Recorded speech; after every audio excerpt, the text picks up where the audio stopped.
The Gulf Injustice Podcast, the official podcast of Detained in Dubai with Radha Stirling.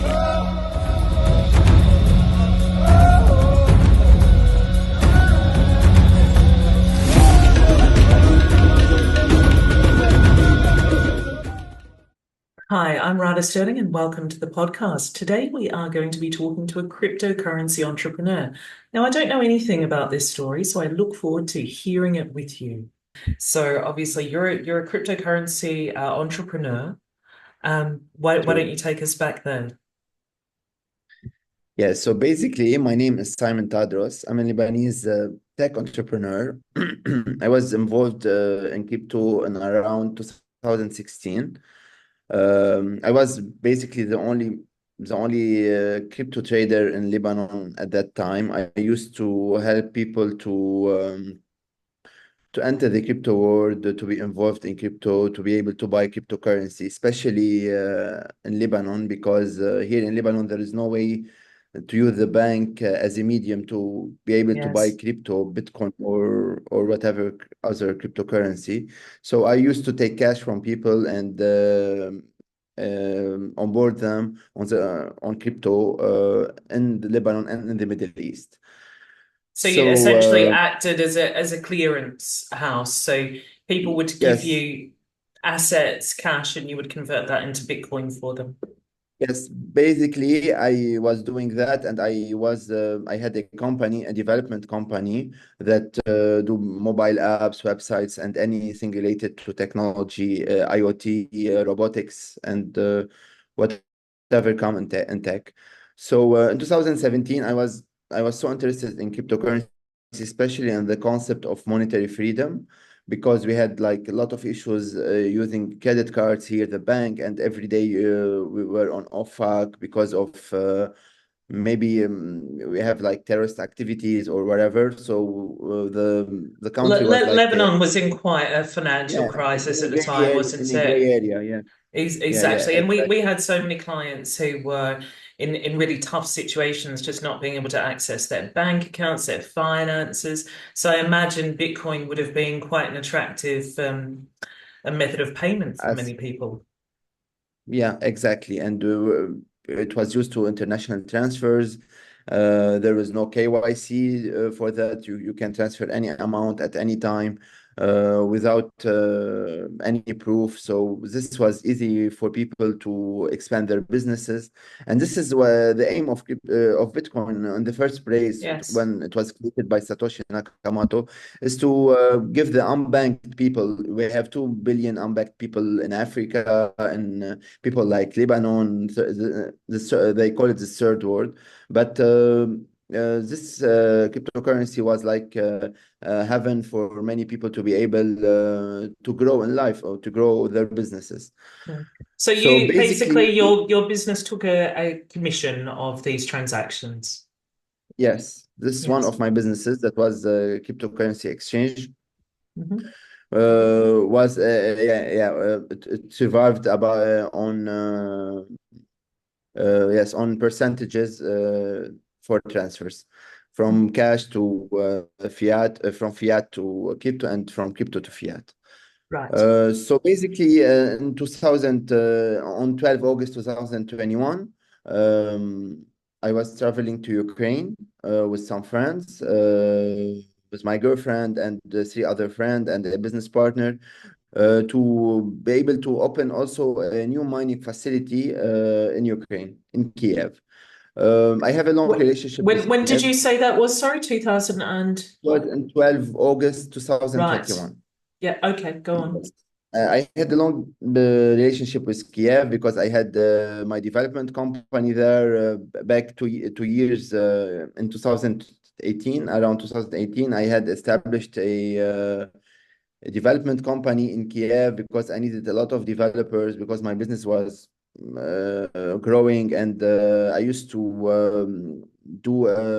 rent my developers all around the world. My clients were in New York, like Thomson Reuters. I had Orange in France. I have clients all around the world. But this company was closed in 2020, around 2020 because the prices went high in Ukraine because they had like access to Europe. Then it was not profitable anymore. So I had this long relationship with Ukraine, so I was not afraid to go to Ukraine, although it's not a stable country, as we know. Uh, s- until we landed on 12 August 2021.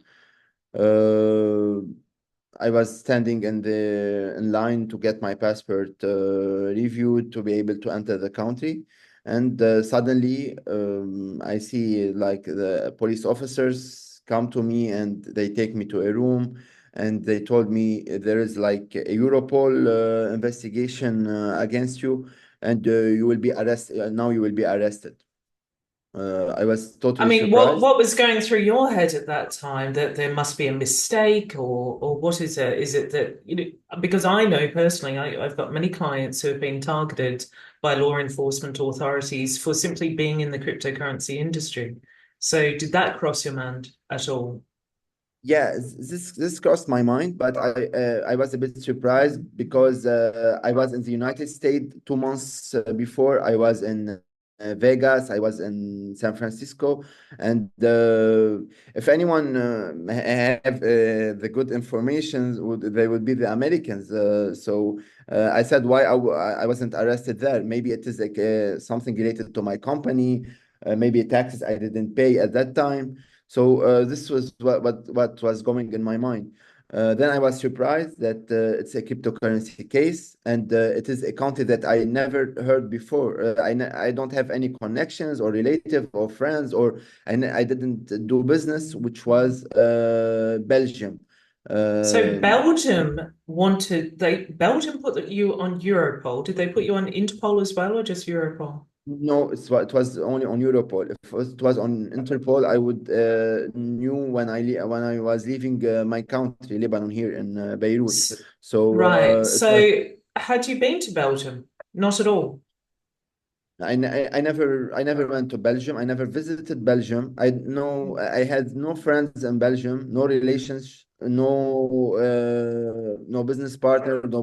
I know nothing about Belgium. I just know that it is somewhere in the map in Europe, and I had no connection at all with So Belgium. I mean, that's quite incredible, isn't it, for a country that you haven't been to effectively use Europol, and that the mere use of Europol implies that you've Yeah. committed a crime in the country that's requesting that you be arrested. So it's quite an expansion of Belgium's power to use Europol like this. So tell me what happened next.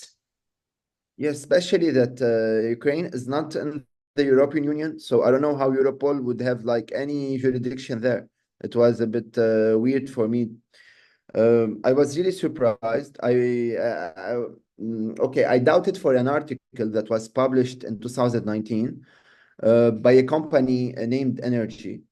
This is an American company. Also, I never dealt with them. I know nothing about them. All I saw is the article that was published in 2019 that they got the most sophisticated crypto scammer in the world. And the story was about me. They took a picture from my Facebook, they took picture from my Instagram, and they created a Hollywood type story that they were like relating stuff that are not related, just to create a story that I am a crypto scammer, that I took that go by the name of Kratos.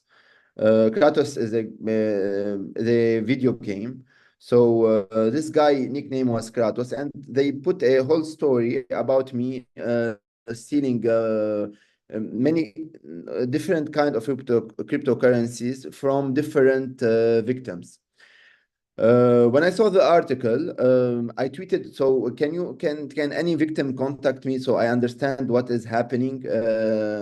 Because I just woke up one day and I was messaged I receiving a lot of message on Facebook, on LinkedIn, about people that they want their money, that I stole their funds, and I didn't knew anything about it. So in that time, there was a lot of article coming towards me because people that were So putting when did like these founders and articles websites. come? When did these articles come out? So had they come out before you were arrested in Yeah, Ukraine? 2 years before, 2 years before the arrest. Okay. Yes, two So years and before the arrest. so you knew about those messages and you've been trying to resolve them, or I tried to reply, but no one wanted to continue a conversation. I tried to reply to the owner of the company who wrote the article because it is not a trusted source. It is some company named Energy. They are registered somewhere in the Caribbean or someone where you evade tax. I don't know. I think the Virgin Island or something. So I tried to talk to this guy who I never knew the name. His name on Telegram was Tommy Lee Power or something like that. But his real name I discovered after like 2 years that it was Roman Rostami. He's an American Iranian guy who founded a startup, a cryptocurrency startup that goes by the name of Energies.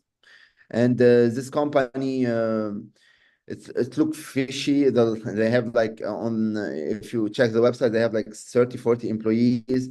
They were selling a token, which is energy, and this token was pumped and dumped all the time by the team. So of course, if it was checked by SEC, this guy would be in prison like for a long time. But there is a lot of cryptocurrency, and SEC was not able to check everyone. Even until now, you have like thousands and thousands of cryptocurrency created on daily basis. So this company created a new division in their enterprise that was made to track hackers around the world or wherever it is. And they found an opportunity. So someone from the Middle East, he will not be able to defend himself. So why won't we make him the hacker? And maybe they hacked their own clients. So when they created this article, they had a Discord group which had thousands of people, and they were paying people to republish the article, to share it on social media. And everyone who shared on social media, he was getting like an amount of money for his shares, for the marketing he was so providing for this. so this was a separate company of which you didn't Yes. really have association to, who seemed to accuse you of hacking and then put out some, slanderous articles against you. And it would seem, did they try to rally up support of other people against you, or?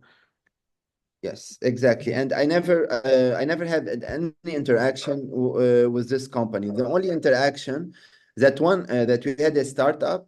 The startup name was Dure, and someone from the marketing team shared a link for our startup on their Discord group.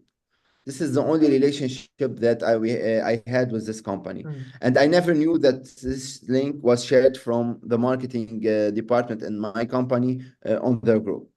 This is how they looked me up, and they looked up the people on Discord. My information was always open on the web. All information, all my life track from the entrepreneurship, from the event I organized, from everything was like open to anyone to check from Facebook, Instagram, LinkedIn, Twitter, or so all my life events were basically published on social media. Probably this is a mistake someone's do, but I didn't have any problem because I had nothing to hide at that time, and I was like trying to help people to avoid scam, because in the crypto world, scams are like a lot more than legit stuff. So So what my was job their was to help. motivation then? What was their motivation to basically go after you? Was it them Uh, trying to use you as a scapegoat for their own crimes, or was it that they were trying to get money from you? for What was it? No, no, they didn't. They just wanted to find to write. That was the only article they were able to write during this company life cycle. So the only article about fraud or hacking, it was about me, which was surprising.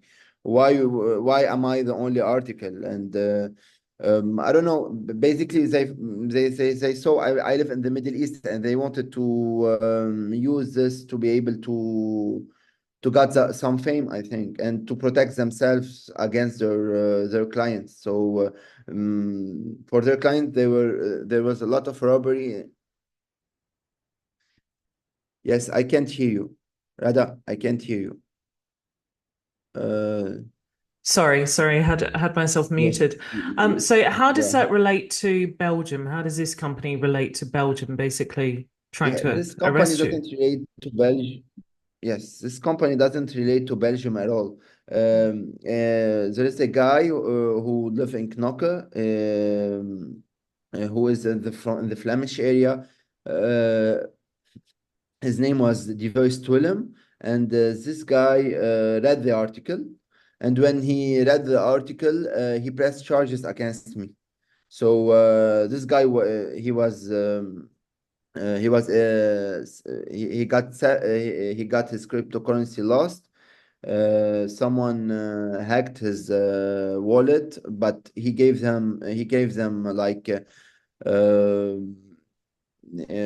he gave them access to his computer to someone whose name is Kratos to be able to help him to establish some cryptocurrency node on Dash. Dash coin is a cryptocurrency that work on proof of stake and proof of work. So usually, if you have like 1,000 Dash, you can put it in a node, and this will generate more Dash or income for you.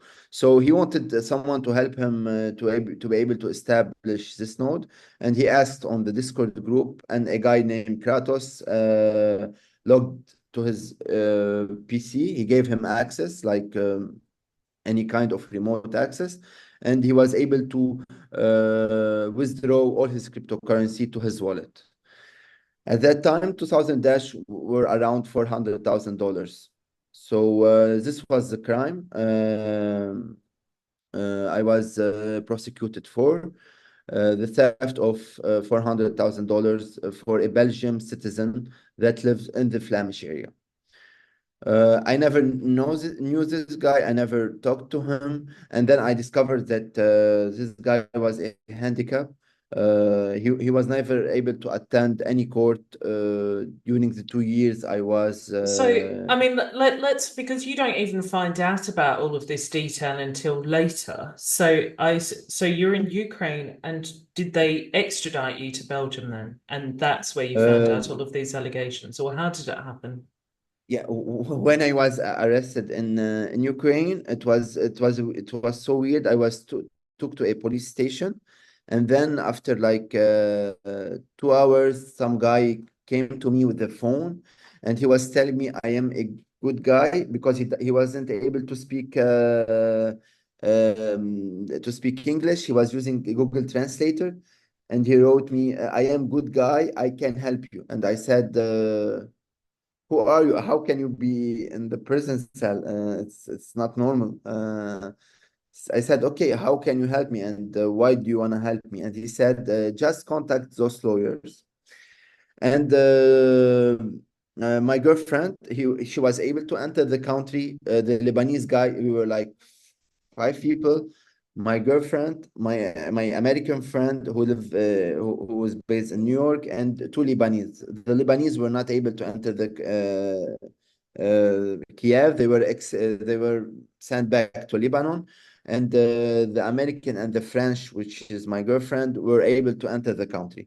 So I told him I called from from his phone from the cell because I was not I didn't understand what was happening. I sent my girlfriend the lawyer's name and number, and she contacted them, and they wanted like money to be able to get me out of prison and send me back to my country. But I never trusted them. I was I visited Kiev 8 times, so I know how things are in Kiev. People are like so poor, they want to take advantage of any situation they encounter. So I never accepted the deal because I didn't do anything. So I asked them to to extradite me to Belgium. And I said I can pay my ticket now and I will go directly to Belgium because I knew of the prison system and of the corruption in a country like Kiev. But they didn't let me. They told me you need to wait for the Belgian guys to come and take you. And they put me in a prison where the water is not drinkable. It is like from a sewer water. It was a really shitty situation. And then they move into another prison where I have to pay like $4,000 to be able to have like food and the room. So I had to do that because it was about my survival. If I didn't pay, I wouldn't be able to survive in such conditions. And I had to wait. They didn't get me my medication because I had a severe reflux. So I had to wait like 21 days to be able to. So the Belgian police arrived to Kiev to be able to be extradited to Belgium. Wow, So that's after, quite complicated considering you are willing to surrender yourself to Belgium. They didn't need to make yes, it like that. I have had other clients who have faced extradition from Ukraine and they've been stuck there in abysmal conditions for, almost 1 year, totally unnecessary. So yeah, Belgium arrived, feeling really wonderful about themselves, victorious that they've tracked down this international fugitive and they're bringing you back to Belgium. So they put you on a plane and brought you back, or not yes, back. but You hadn't even been there. yeah, yeah. But before that, I had to I had to contact everyone. I even contacted the Lebanese president, and this is why I was extradited in 21 days. Else I would be stuck there for like 1 year for like any one of your clients. But I had a lot of connections in Lebanon, and at that time, the political party I used to be in, the president was from this political party, so I was able to contact him directly and ask him to ask the Belgium to come take me because I did nothing, and I need to explain to them that this is all wrong. But this is the fake assumption I made because I in my mind that this is Europe, this is Belgium, and this is where I will get my rights, my freedom. And then the trip began for like 2 years, where I lost everything. I lost everything from my family, my money. So I landed in Ukraine, in Belgium, in the airport, in Brussels airport, and then I was taken like a car, in a police car to Knokke, where I was interrogated from police officers, and then I was taken to the judge of investigation.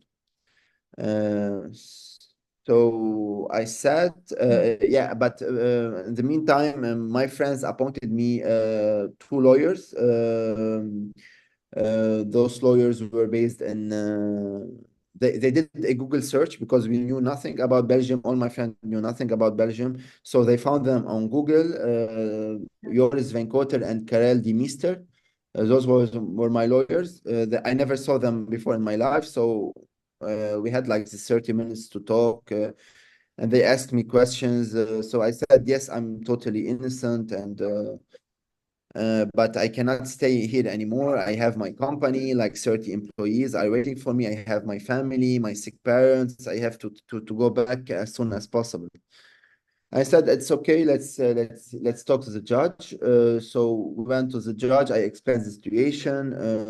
I asked for evidence. So how do you connect me to this case? You have no technical no real any evidence that No, can connect no me to this case. technical evidence, nothing. So, I mean, Yes, they took the complaint or the allegation of an individual and used that as the entire basis for the prosecution.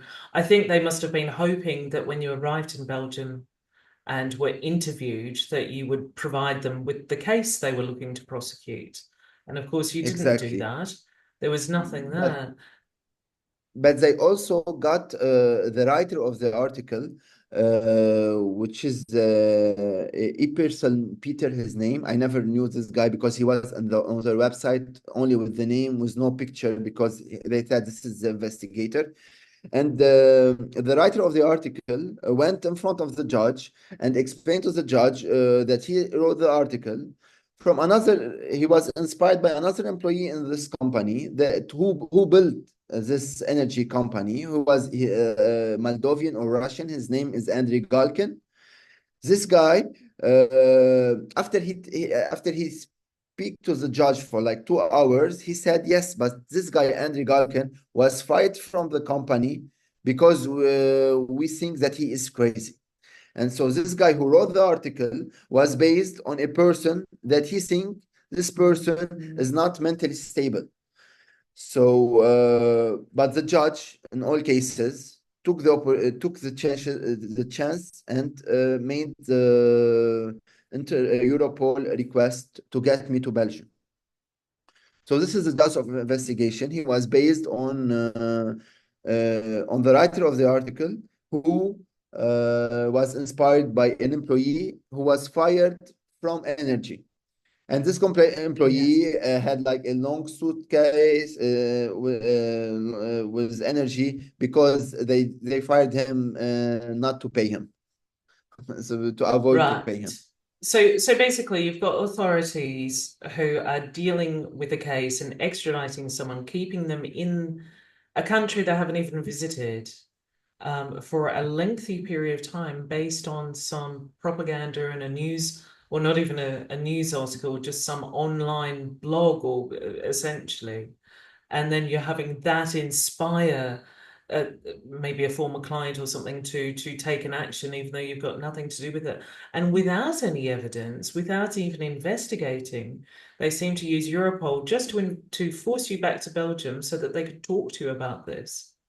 And they kept you there in total, I think it was 2 years, was it? Or yes, I was detained in prison for 6 months. Then I was forced to stay in the country for 1.6 years. So in total of 2 years, but I was not able to work. I was not able I was forbidden to work or forbidden to talk to the press or to do anything. I couldn't even rent a house because I didn't have any legal paper. I don't know. After 6 months, I paid a bail for $150,000. Then they put me on the street and they took my passport and they forbid me to leave the country. And they didn't. I don't know how they expect I will live or spend money. So I didn't have any. That's absolutely absurd. And like you said, you wouldn't expect that in a European country. You don't expect to be treated in that way. You're forced to be there. You can't work, and yes, it would be practically impossible to find any long-term accommodation. That is quite absurd to see Belgium, treating someone like that, and for so long, for such a long period of time. 6 months of detention. You're not a risk to anyone. You're not some, murderous criminal. So, for what is essentially a financial allegation to detain you for that long. And then to process you for so long. For a country that doesn't even have a law for cryptocurrency. So if for them, the law, if you want to go to the law, the cryptocurrency is considered like Pokemon cards because they don't have a law that says the cryptocurrency is money, and they don't have any law to organize it. So they will apply old laws that related to a financial instrument, maybe on cryptocurrency, which things doesn't work this way. It is a different word. So the allegations were like data manipulation. It was not a theft of money. In the law, you cannot say I stole money from people. I manipulated and hacked data. And it couldn't be an act of hacking because hacking is unauthorized access of data. But this guy gave full authorization to his laptop where the hacker was able, or the scammer, we cannot call it a hacker, was able to withdraw his coins. So yes, this was it was a lot of injustice. That's shocking. Do you think, though, based on these laws in Belgium, that any crypto entrepreneur is at risk of being put on Europol or Interpol simply because one of their clients may have made an allegation down at the police station to a country that they haven't visited. I mean, that really puts everyone at risk of extradition. And that seems to be Belgium also, extending their arm, their authority, their jurisdiction. Basically, I think if he is an European, he held an European passport, we wouldn't got this 2 years of probably it will be solved in 2 3 days. I think this was made because they have discrimination against maybe the Arab. This is especially in the Flemish area, not in the French area. يعني I didn't imagine to go in a country they would like Belgium to ask me my religion. Basically, I'm not a Muslim. I'm a Christian, but basically I'm an atheist. But my family like is a Christian family. But they asked me on the plane, are you a Muslim or are you a Christian? And my lawyers said that you go to the church and or wherever just to justify that you are not a Muslim, because there is a lot of discrimination against Muslims in the Flemish area. And the most discrimination that was blow my mind, that if you don't speak their language, it's a problem. It's a big problem. And I don't know why I need to speak Flemish. I speak French, I speak English. So why I need to speak Flemish? Like no one outside of that region really speaks Flemish, do they? So I mean that's a steep request. But so what's happened now? Where are you now? Basically, after 2 years, I won the first instance, and I was on all charges, and I was back to Lebanon. But also they tried not to give me the passport, but also all my money is still from with them, all my Wow. hard work, because I sent everything from here. I asked my girlfriend to send my laptop, my wallets, my hardware wallets, my phone, my tablet, everything to the Belgium police, so be able to investigate in it. But this gave me an extra 3 months in prison. So this is why I had to stay 6 months in prison, because they said we need time to take the data from those devices. And when I was in prison, I got a call from Lebanon that my father have 1 or 2 days to be alive, and he was on his deathbed. And when I left Lebanon, my father was in complete in good health, in a good health.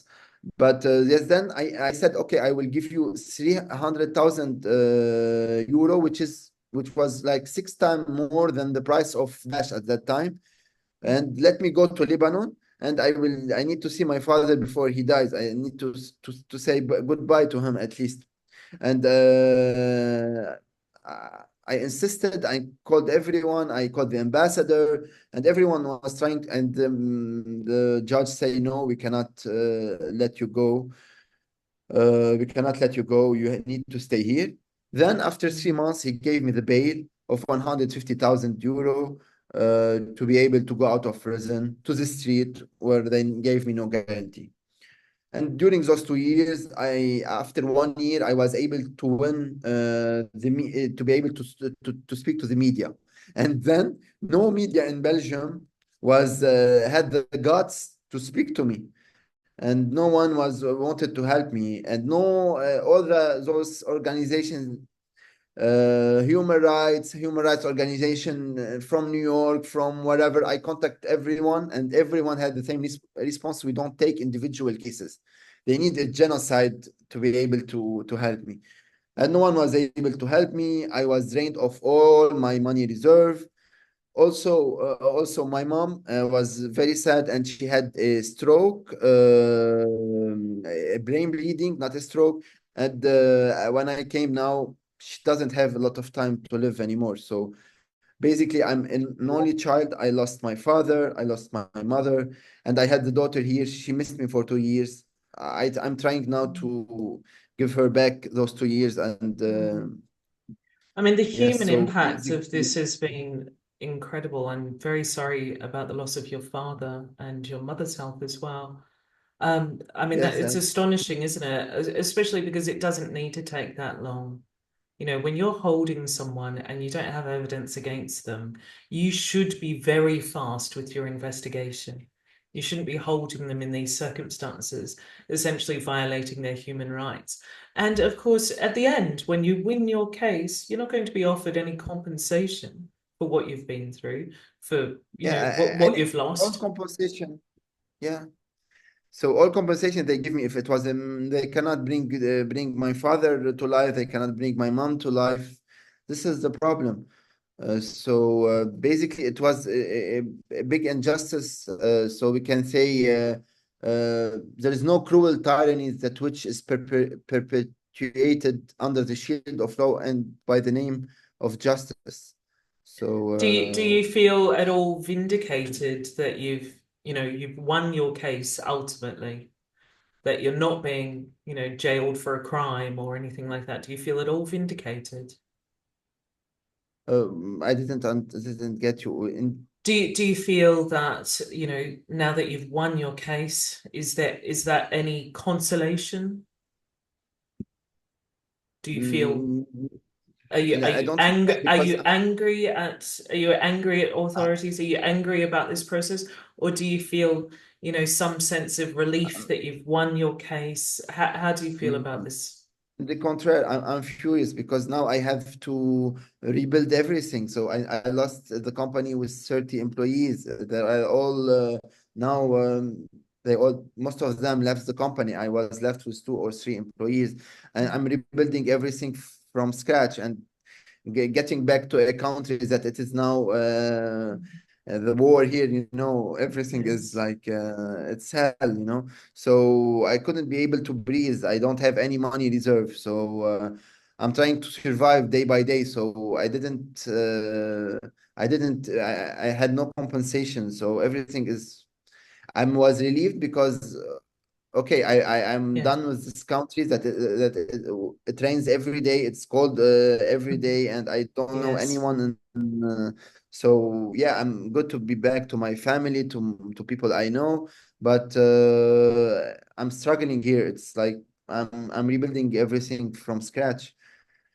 So A are, lot are of you events. still in Belgium now? No, I'm in No. Lebanon. Yeah, no, Okay, I'm in good, Lebanon, good, good. not in Nablus, in my home country. Mm, Yes, I was back to Lebanon. They gave me the passport. When I won the case, the prosecutors like vanished, and the media in Belgium started to write about him, how he lost the case that he investigated for mm. 4 years, and the resources he made, blah blah blah, and how can they put do to such thing to such person to Well, leave they them they him. really should have written about what Yeah, his prosecution did to you, to your family, to your money, to your business, to everything. It's so because damaging. Mm. yeah, but because the prosecutor got so emotional on the case because he wrote a book about cryptocurrency, and he wanted to prove himself with the first case because it is something new. And he said this is a big catch because, Kratos, this guy also stole from American citizens. So it was not about $400,000. It was about a bigger amount, I think. But I never encountered this. As I said, the FBI investigated it. I said, okay, send me to the FBI. Please don't leave me in Belgium because what is more nocif than knowledge than ignorance is the illusion of knowledge, because they had this illusion that they know everything and they can solve this case. Even though in the last parts of this court, I investigated the case myself using sophisticated tools, and I was able to give data to the prosecutor where he can find the criminal, the real criminal. But he never looked at this data, and he said, "We tried this and it doesn't work." And I said, just read my analyze and what I wrote, and you will see that I'm 100% been able to track the crypto addresses, and from there you can get more information and get the real criminal. But he never wanted to do that. He was like emotional to the case. He wanted to I just think win that's the case. happening all over the world. You know, different countries and prosecutors are really targeting the crypto industry, and they don't care whether there's evidence of guilt. They don't care, you know, about investigating properly. They just want to get them quickly so that they can tell their superiors or the media that they've got a crypto guy. You know, it's Yeah, just exactly.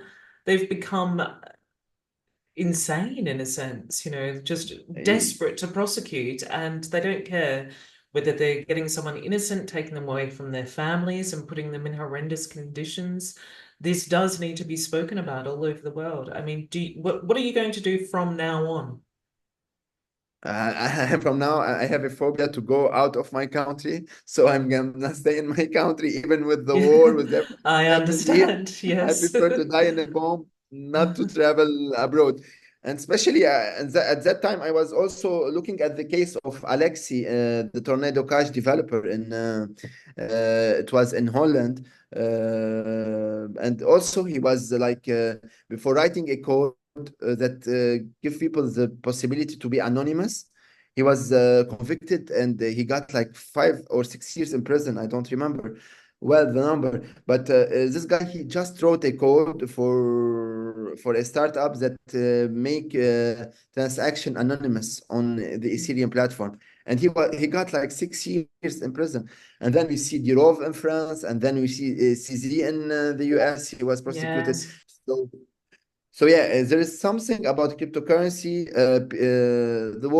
The world doesn't want it to be dominant because the fiat system is how the elite rule the world, and this should not come to them because it will dethrone them from whatever system we live in, from whatever It matrix we live seems like it's more dangerous to be an entrepreneur in the technology industry at the moment than it would be to, you know, be a drug dealer or a drug smuggler or something. It just in. seems like Exactly. that's where the energy is going.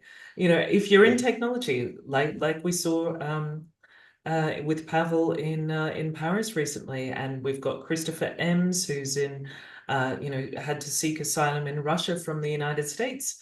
And, you know, we're seeing technology has become a very, very dangerous industry. And I think the rhetoric that we're seeing in the news media, talking about how they want to target, you know, people even like Elon Musk and, you know, prosecute them criminally and extradite them. I think people are really going to have to, you know, take these threats seriously, or we won't be able to have privately owned technology businesses in the future without risking our lives. Exactly. Yeah, Mm. especially because there is data and this data can be used against anyone and everyone. So basically, they have to abide to the rules. And now, if you abide to rules with cryptocurrency, it become obsolete. It have no use after that. Because if you wanna KYC it, so why do you want a slow system to be able to send money where with Visa it can transact millions of transactions per second. So if it is centralized, if it is KYC, so there is no purpose of cryptocurrency. Yes, that's absolutely right. You've frozen there just for a second, but I think you're back now. Yes, I was saying, so if you wanna get regulation into cryptocurrency, it become absolute useless because Mhm. if you have regulation, so why don't you use Visa or credit card? It is faster, it is better, it is more reliable, and you have guarantees that you will not lose your money from the bank. So why do you want to use a cryptocurrency if you want to get regulations? It become absolute. It has no use because if you KYC everyone, so you are back to the banking system. If you are back to the banking system, crypto is useless. They have no use. Mm. This Mm. it has no And purpose. I think, you know, a lot of this is going to be dictated. We can see, you know, the BRICS countries sort of forming and kind of promoting cryptocurrency in some areas. Then we have quite a contest going in the United States. We've got Donald Trump on the one hand saying yes to cryptocurrency, it's great, we want it. And we've had the Democrats for several years with a cryptocurrency task force designed to go after people in the crypto industry and really wanting to bring their own centralized digital currency. So, I mean, the next couple of, well, weeks even, or the next 30 days could have a drastic impact on how cryptocurrency is Yeah. going to go. Exactly. But it's always a bipolar behavior. So they say we all want cryptocurrency, and after days you see the regulations that come, and Yes. it be horrific that no one can use any cryptocurrency anymore. And the next day everyone is optimistic about it, and the next day no, you see some regulations that come, crazy regulations. So it is like bipolar behavior in this matter. So yeah, now everyone is waiting to see if the cryptocurrency gonna boom after if Trump win. But I don't see Trump will. It is the same politics. It will not change anything. It's just a propaganda. So yeah, I'm with cryptocurrency. I will get more votes. I don't think there is. They understand the real use of cryptocurrency because it is about freedom, and no one wants us to be free. They Mhm. want to control. The They governments they want to. absolutely do. Yes, I mean that's the ultimate goal. So the best we can do is stay that off and fight it for as long as we can while developing new ideas and futures, I suppose. But I mean, Exactly. it shouldn't be something that the government fears because, in times past we might do private barter arrangements. We might trade goods and services with neighbors or communities. And that's all this is, just on a bigger scale. So the government is not looking to regulate this for our protection. It is absolutely for them. Yeah, but exactly. If you control the money of the country, you don't need to control anything else because you control the army, you control Yeah. everything. So money is the most important for any country. So this is Yes. why if you Yes. see is the money, they have a proof of blood because in the Federal Reserve now issues those money to the whole world, and it has a value because of the power of the military power of the United States. But if they don't have a military power, they did a lot of oil. It was called the petrodollar because also Mm. no one was allowed to trade oil only with US dollars. So uh, Yes. all uh, all things is controlled by money.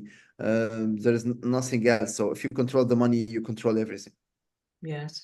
And I mean, we've seen how that's come into play. I mean, how people's Coinbase accounts and any sort of third party cryptocurrency holding facility has been subject to freezing requests without due process, Yeah, without going through the courtrooms. People have been, yeah. We they've saw had their this money in stolen. Palestine. Mm. In Well, I mean, Palestine, we see it in the United Kingdom. We're seeing it all over the place now. It's just terrible. yeah, And then we saw in Canada, remember when the truckers were protesting about the lockdowns, the Canadian truckers, they froze their bank accounts, froze their business bank accounts just for protesting. So we can see how important it is that we don't give government 100% control over our finances because they'll take it away in an instant the moment that we're opposing one of their agendas. So I mean, that I'll leave you here on that, but I would love to talk to you more, just generally about cryptocurrency as well, and about your experience. And perhaps we could do an X live spaces on X and bring a bit more attention to your case because you weren't allowed to go to the media when you're in Belgium. You weren't allowed to tell your story. You weren't allowed to call publicly for support and help, essentially. And you went through so much. Your reputation, obviously, your business was damaged throughout that process. And it would be great to have, you be able to talk about that more. exactly. Thanks a lot, Radha. It was a very interesting talk with you. Yes, the details of the story would be very interesting. So let's meet up later whenever you want. Thanks a Definitely. lot. Let's schedule a live X Spaces and talk more and maybe get some more industry experts in there and have Yeah, the that larger that would be conversation. awesome. Mm. That would be Uh, awesome. Thanks a lot, Radha. Lovely Thanks. talking to you. Goodbye. Have a great day. You too. Bye bye. Thank you for listening to the Gulf Injustice podcast.